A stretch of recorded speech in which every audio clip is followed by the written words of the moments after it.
The most news in the morning. CNN's American Morning. Weekday, 6 a.m. Eastern. Most of us fear flying means we're afraid of the plane not making it on time, but a CNN investigation suggests we should be more concerned about the air we're breathing inside the cabin, and that being toxic. Wow, scary stuff. Well, Allan Chernoff's been looking into the so-called fume events, and he's here with the second part of his investigation. You guys actually tested the air on board a flight. Absolutely, for very good reason. You know, we've been talking about how toxic fumes from engine oil can actually seep into the cabin's air supply system because that air comes through the engines. So how do we know that the air on board our flight is actually safe? Well, we collected samples on board a transcontinental flight. I'm not going to mention the airline because this is really an issue that affects all airlines. Even though I was well aware of the risk, I have to say our results were surprising. Could the air on board your next flight be toxic? Ventilation air comes through the engine, so an oil leak can result in engine oil mist containing neurotoxins to seep into the cabin. So we're going to test the air on board this plane. I'm turning the air monitor on. For 90 minutes, it's going to sample the air. Toxins in the air would leave residue on surfaces of the cabin. So I'm swabbing here to bring samples back to the laboratory so we can determine if indeed there have been any toxins in the air here. Let's have a look. Toxicologist Chris Van Netten at the University of British Columbia has studied air quality on board planes for years. We'll take this out very carefully.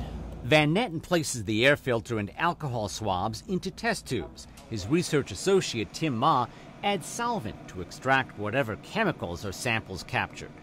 They also analyze some of producer Laura Dolan's hair to see if it collected toxins from her seatback cushion. Tim runs the resulting chemicals through a mass spectrometer, a device that measures molecular weight and chemical composition. The finding? Our swabs of the air cabin surface do contain the neurotoxin tricresyl phosphate, known as TCP, which is in engine oil. It's the pattern that really nails it down to the actual engine oil. Because this is the pattern you find in engine oil, and this is the pattern you find in the swab sample that you took from the aircraft. Tim Ma has analyzed surface swabs from 40 different flights and says he almost always finds TCP. And on virtually all of them, you find it? Pretty much so, yes. The wipes are at significant levels. Significant, but not large. The biggest amount we found, 44 billionth of a gram. Not enough to have any health consequences. Our air samples do not show any traces of TCP. That means toxic residue has collected on the surface of the cabin from either a prior fume event or from gradual, continual accumulation of toxins. There is a fair amount of remnant material floating around literally in the ventilation system, which comes out on a regular basis. And that's what you're measuring. So even if the flight you're on hasn't had a fume event, there are toxic fumes in that ventilation system, and it's coming out. That's exactly the case. And Van Netten explains his research shows when engines are shut down, some oil can leak overnight. When a plane starts up in the morning, a mist of oil can spread through the cabin. So you don't want to be the very first person on the plane in the morning when they turn it on. That's what pilots are. Pilots are the ones that turn on the engine. Laura's hair shows traces of TCP as well, though only 1/1,000,000th of a gram. Her hair probably picked it up from the seat. Yeah.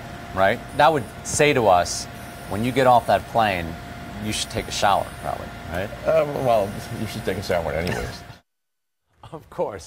The two leading aircraft manufacturers, Boeing and Airbus, which both use the same ventilation system, they acknowledge fume events can occur, but they say the system provides good and safe cabin air quality. Now again, Chris Van Netten says the amount of toxins we found on the cabin interior are not going to cause health problems. The people at greatest risk are those who actually work on board the plane, pilots and flight attendants.